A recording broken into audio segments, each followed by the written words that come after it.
I'm going to back this guy into the corner. Meaning how? That's what I think is what's happened. I think this is more of a political move because of that reform committee. Who's on that reform committee are not reformers. They're just allies of the mayor.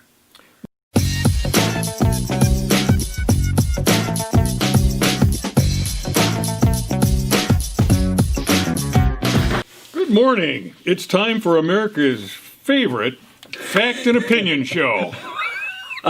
So we want to thank you for spending the next half hour with us instead. Us being Mr. George Myers, Morning. Mr. Jim Spodek, and Dr. Ken Jorgen, your host of choice. Oh man, what a week! What a week! What a week! Yeah, it never ends. Another week of confinement, and I've been doing okay with it actually. But I know some people are suffering as a result of it, and we're going to talk about that a little bit. But the first thing we're going to talk about is what the heck is going on with the police department and this letter that was sent out by a teacher from the Unified School District, and her letter talked about getting the police off the campuses, and I guess that kind of has been the firing point, the starting point for this reform program that Mayor Mason has put forth. Is that correct? Have you guys seen it that way? It's well, I think there's some truth to that. I mean, she was the head of the jumping off point. Yeah, she actually sent the letter to the Unified School District head office. She is the head of the union, or the union, head of the REA. So she sends this letter, basically, and it was, basically saying that we want to get the police out of it. It's the the prison pipeline that the police are. Yeah. Well, it was kind of in response to the from school to jail, to the George Floyd killing and the right. The killings I thought that she was kind of jumping off that of this whole defunding the police thing. Well, it's all of that. Yeah, this is just a little part of that. Let's get them out of Unified. So anyway, she called the killings or the execution, she used the word, of Tyrese West and Dante Shannon as white supremacists. And so the police department took objection to it, and they sent a response back. But I would hope that they would take objection to being called white supremacists, and They also objected to her being put on the police commission too. Police and Fire Commission. That's what she said. But I think that's where we're kind of going with this. I mean, you can take her, and it's an emotional response, I think, and that'll end up being played out at some point, be forgotten at some point. But I think her being on the Fire and Police Commission is part of the overall ploy by the city administration, Corey Mason particularly, to start to infiltrate the police department. That's where I'm coming from. Now, infiltrate the police department or assume greater control and influence over the police department. Well, I think that's kind of look where at you're it. going, Yeah, right? well, I don't know. I listen. I think there's some. What's he done at the city of Racine already? I mean, there is no finance. He's on the finance. He sits at the finance board, right. So he's in control of the financing. The city development, I mean, there is no director any longer at city development, so anything that comes into the city, it's got to run past Corey. He's got a staff there that is taking full control of all the areas within City Hall. How many are on the staff now? It's got to be 5 or 6 that's on the staff. And all previous mayors had one? Half. Yeah, they had a receptionist that they shared with. But because you had department heads and you had people who are actually running the city. The mayor used to run the department heads. Yeah. That was the way it was, and then we got the city administrator in there, so which basically made the mayor just kind of a political wall piece. I mean, he just had to go around play politics because the city administrator was running the show. He was kind of a figurehead. Yeah, that's basically all he needed. I mean, in fact, most communities. When the mayor had that type of situation, they worked as part-time, half pay. Yeah. But our mayor continued to get full pay as a mayor, even though essentially the city administrator was doing his job. Well, at any rate, so Corey Mason comes in, who's a really professional politician. This is my viewpoint of the way it works. He came in as first one, a really full-fledged left-wing politician. It's all politics. So he started to staff up the prior mayors had worked with a part-time receptionist to answer the phone, and they did their job, and they played politics too, but it wasn't the power politics that Corey Mason got involved with. And so then he started getting these people that would promote him, make sure he's in the paper every day, and come up with these plans that would look like he's doing something, and various other little activities. And those 5 people are like really his campaign staff, a full-time campaign staff on taxpayers' money to keep him in power and get him and increase his power. Well, I think he's garnering more and more power and influence over all of local government. Yeah, I agree. And that's what you're talking about, Jim. Now the Police and Fire Commission has always been. I mean, the mayor's always had some power there. I mean, he would get to nominate who's going to be part of the who's going to be the police chief and that type of stuff. But the Police and Fire Commission operated independently, even of the city council. You might have a council member on there, but the structure-wise, it was designed to be set aside so that this type of activity was not so subject to politics that naturally goes on with aldermen and mayors. Now, not to say that didn't happen in prior appointees, but with the appointment of Angelina Cruz from the Unified and REA Union, I mean, it sent a message to that. Well, you're bringing in some real hardcore left-wing politics into it now. Now, I'm not saying they didn't have right-wing that would come in there at times too, but I think this one here was a shot in.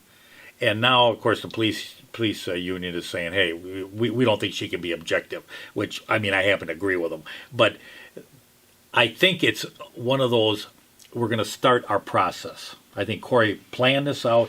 I think he was going to start the process with this to get himself into that police department and to start this reform. Well, and I think that would be a definite big change, too, for the mayor to have that much control over the police and fire activities. Okay, well, another area where, I mean, that we've talked about before is Racine Unified. What the heck is the mayor doing so deeply involved in Racine Unified School District?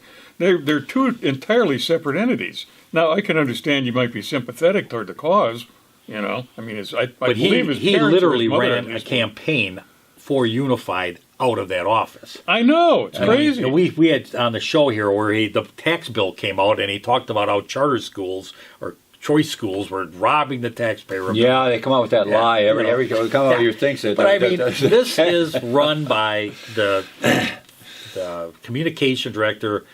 Powell is his name. His wife was running up Yes for Kids, which was the campaign arm of. It was the public relations arm of the whole referendum effort. So it was a big effort too. Right. That. But back to the police department. Now there's going to be a reform team to review police activities. So was this? Now I guess what I say was this the perfect opportunity with this incident in Minneapolis, or did he have this planned and he just was able to execute it at this point? Or do you think he was just the typical Corey Mason, I see a parade, I'm jumping out front? I think if the George Floyd thing had not happened, we would not be looking at a task force. And I agree with you there. Yeah, this was an opportunistic moment for him to say, okay, let's get in there. I mean, the whole. And I'm talking about left wing. I'm talking about liberals now at this time. And I'm talking about radicals, radical left, who are talking about defunding the police. Let's get rid of police departments. We're going to take over the streets. Is that a bad idea? Getting rid of police departments? That's 6. I would say this society today, yes, it is a bad idea. And you got this 6-block area up there in Seattle, where there's no police now, and it's all controlled by the street. So we're going to see how that works out. But this is the type of radical thing that's coming along. And you read that letter from Angela Cruz, is her name? Angelina, and quoting this terrorist woman that's hiding out in Cuba on the FBI's most wanted list. I look at it this is the type of person. Well, the emotional part there. of it. Yeah. If you want to make change, we talked about how do you make change. We'll talk about it a little later. But I want to go back to the reform group that the mayor put together.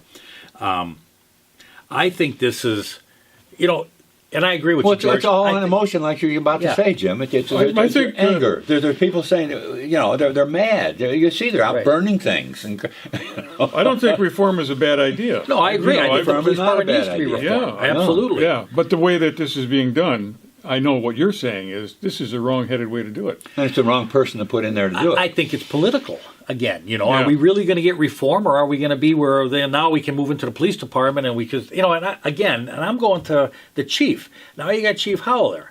Now he's bumped heads with Corey Mason on the marijuana, on a few of these other things that, I want to push these things through. So I think there's been some, I'm a police, I look at policing differently than you look at running the city.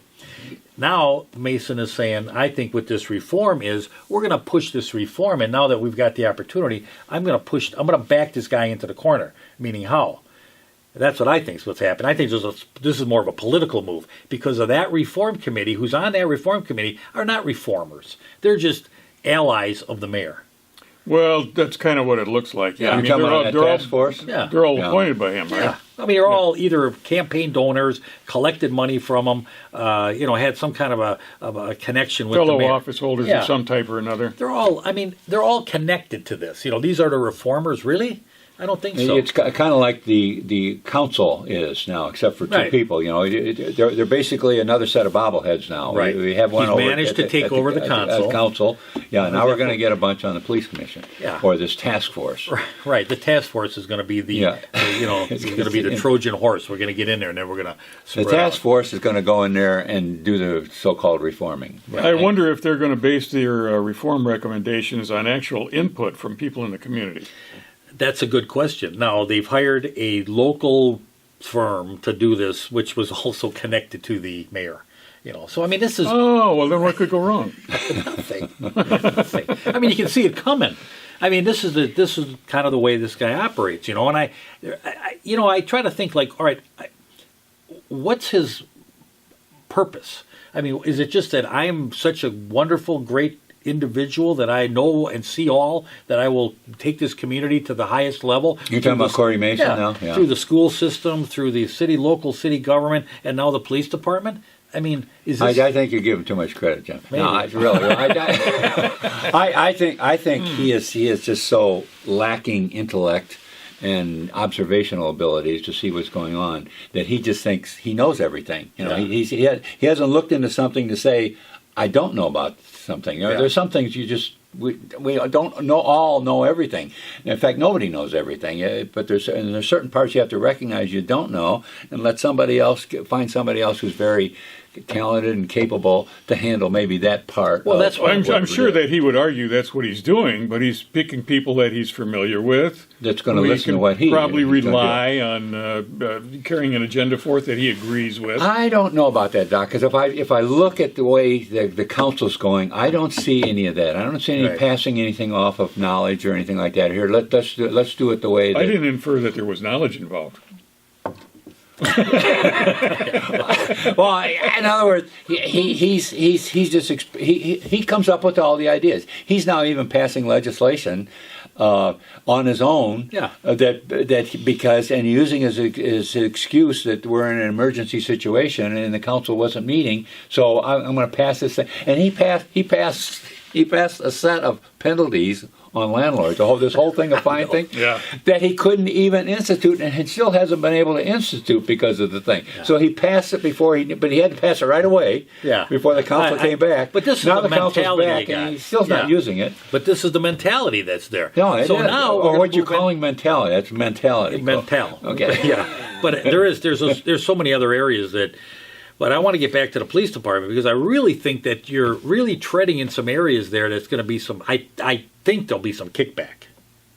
The council, there was like a feather knocked him over. That was nothing. He was able to take that council up. But... I think there should be some kickback from the community. I don't expect any back from the council because they're haven't had any kickback from the community. We are the community. Yeah, the community might not even realize what's going on. How many people know that Angelina Cruz wrote this letter saying that who wants to just throw all the police out of the unified? And by the way, that in itself has its problems. We had a big discussion about that before we came down and talked on the program here, and And you made a couple of good points. Yeah, the thing was, we were arguing back and forth, but I think that taking the police out just wholesale would be a bad idea. I agree with you. Yeah, and there's the reason is real simple. We can just say it real quickly here. The problem is things come up in the police in the schools where they have to call the police, and right now they have police that are specially trained to deal with students in school situations that stay there all day. They want to kick them out, and if they do that, what they will do is they will call the police, and the police will send over whoever is closest to the situation, and so it's going to be someone that comes in there not having any special training to deal with kids, and that is the problem. That's the opposition. And they're going to treat it like a regular police call, right? Exactly. And and you need some special handling because you're going into a classroom sometimes, and you don't want to just send a cop in there like he's raiding a drug den. Yeah, drug den. Right. Well, yeah, there has to be definitely has to be oversight to that program where police officers are in the schools to make sure that there isn't being. But you can done. see where this chaos is now happening when you've got the unified and the city, and now Corey takes this Angelina and has her on the Fire and Police Commission. Now, can you see how this? This is like, okay, we're going to wedge this in here, and we're going to start to widen this out, and we're going to start putting our feelers into that police department. That's what I think's happening. Now, should the police have some reform? Absolutely. There's definitely needs to be some reform in the police department. We can go into a whole thing on that. Well, there's a better way to do it, though. There is a better way to do it. There should be a mechanism by which the community can feed back to, at least to the mayor's office and to the police department as well, feed back to them what it is that the community finds unsatisfying. I mean, there definitely are complaints about some of the things that go on during the course of police actions. There definitely are. And there's a fellow, what's him, Bell? Michael Bell. Yeah. He has done an extensive study of this because his son, Michael Bell Jr., was killed by a cop. Now, this is a white guy. Kenosha. Down in Kenosha. Right. And he's very concerned about that. And he's done a lot of research on this, and he uses the airline industry as an example. When the airline industry was first getting started and they were having the plane crashes, the airline industry went in and policed themselves. In other words, they were checking it out themselves. And he said what was happening is it was just a bunch of finger pointing and laying blame and all this type of stuff, and airline crashes continued. So they took it away, whoever it was probably the government, said we're going to take it away, we're going to establish an independent investigatory commission to study these crashes. And they came in and they started solving crashes, and where they essentially community feedback. It was essentially that's what done independently, and once they were established, the crashes started to come down, despite the fact that airline traffic was increasing. It was still the number of crashes was coming down. It worked marvelously, and he said we need to do the same thing with the police. The problem right now is the police are monitoring themselves. Now, in both locally with Trayvon Martin, as well as in Minnesota with George Floyd, both those cops had histories of complaints against them. I think there was 18 against the cop up in Minnesota, and there were a dozen or so, about a dozen down here with Trayvon Martin. No, well, you're thinking of Trayvon West. Or Tyrese West. Tyrese West. Trayvon Martin was in Florida. Different. Yeah, Tyrese West.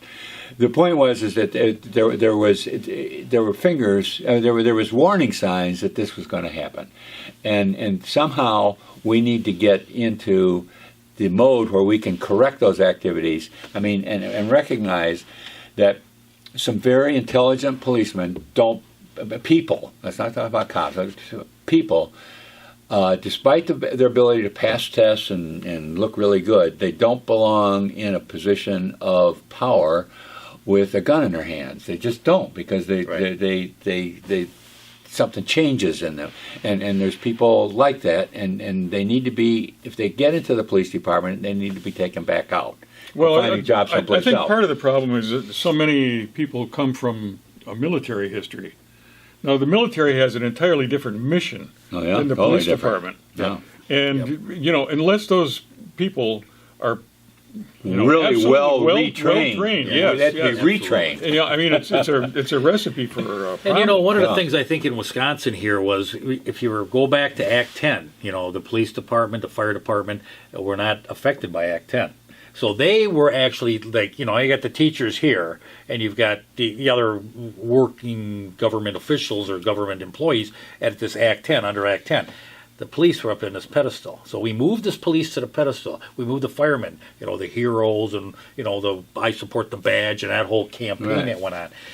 How'd that work out for the firemen here locally? No, it doesn't work out. And it doesn't work out didn't they just have an issue with their pensions? Yeah, all of that. Yeah. So here's what I'm saying, though. You can't take one segment of government and put it out there as like, a better group that is going to be more, is isolate them as kind of a privileged population. Exactly. And that, I think, has caused a problem, too.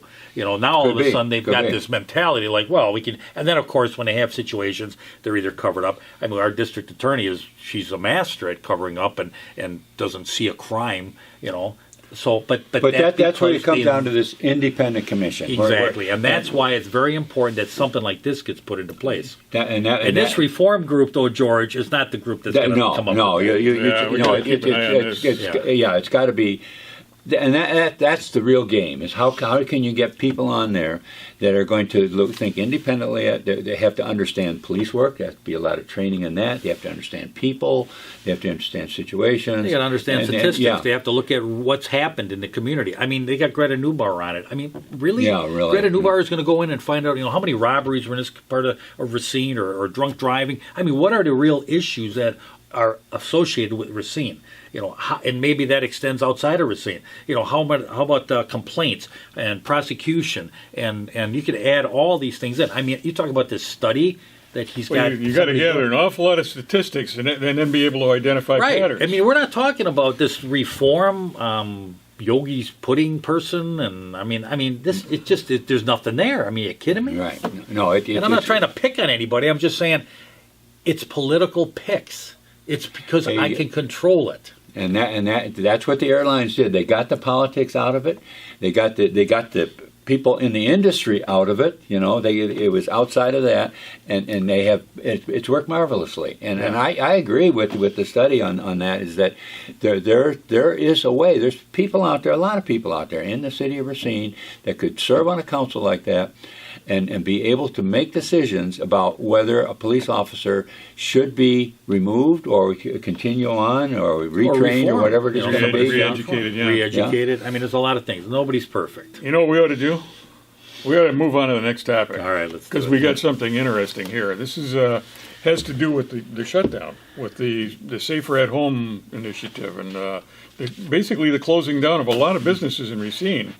And I haven't really been that affected by it, but some people, running small businesses have been devastated by this. Correct. And there's someone who has filed a complaint about it, and it went in front of Judge Piontek, and Judge Piontek basically says, "I don't want to talk about it. I don't want to hear about this." He was asking for a restraining. He was asking for his constitutional rights were violated. He wanted a restraining order on the city of Racine to say, "Hey, my business can open the way I operate, and it's up to me to run my own business." And he challenged the city of Racine. And it's up to his customers whether they want to go in there or not. Let's leave it to us, and not some health department. He runs a fitness center, and I don't really see where the interactions and the social closeness or whatever in a fitness center is going to be any worse than going in and picking up food, carry-out orders from a restaurant.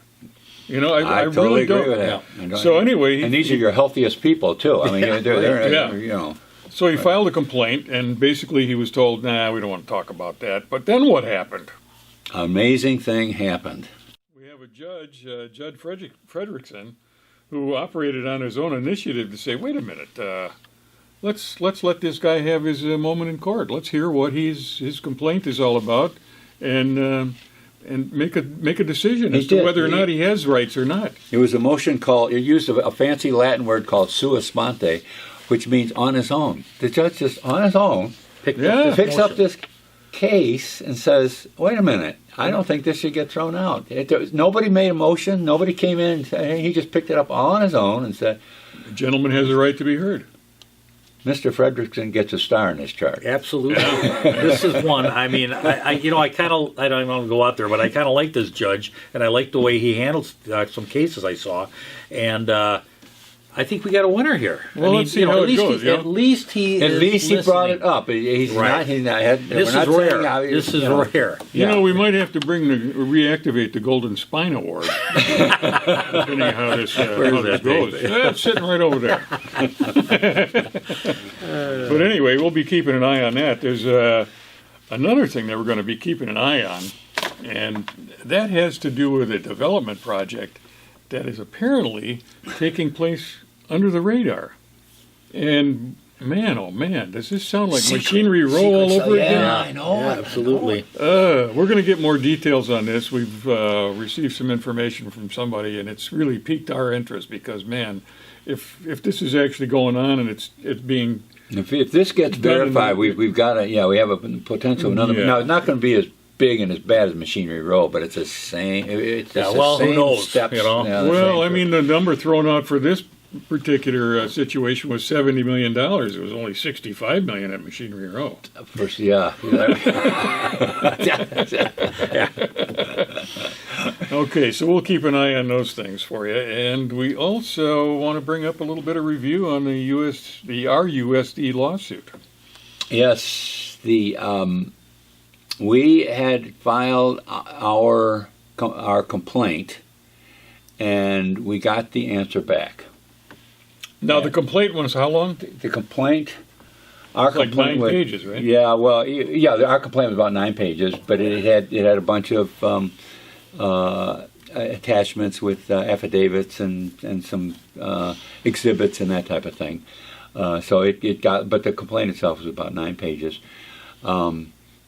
We got back a huge answer. What 400 plus pages, I heard? Something like that. You know, what startled me was that half of it was from Yes for Children. It was like that's when I realized this is not about children. You know, it's not for children. No. This is about money and power. It's about pensions and building contracts. You know, when you see who's involved and what's going on here. If they were really worried about kids, really worried about them, we wouldn't even had a referendum. We'd have been worrying about what's going on in these kids' lives. How are we going to get them straightened out so they come to school in decent condition? What kind of family? What's going on back there? We'd have been doing a lot of different things than building $1 billion worth of buildings, and they're not even going to buildings. I just don't believe that. No, I don't believe it either. No, this is well. To reiterate to people out there, we tape these things on a Saturday. So today is Saturday, June 13th. Right. You know the significance of June 13th? Is that Juneteenth? That's Juneteenth, yeah. Okay. So, to all of our friends out there and viewers who no longer have to at least contend with slavery, happy Juneteenth Day. I mean, it was now 2 days ago, but And there is no Juneteenth celebration because apparently, and we've actually been to Juneteenth a number of times. I think. Oh yeah. It's a great celebration. It really is. I've enjoyed it. Now the next thing on the lawsuit, to jump back on that just a minute, is what, the 22nd of June?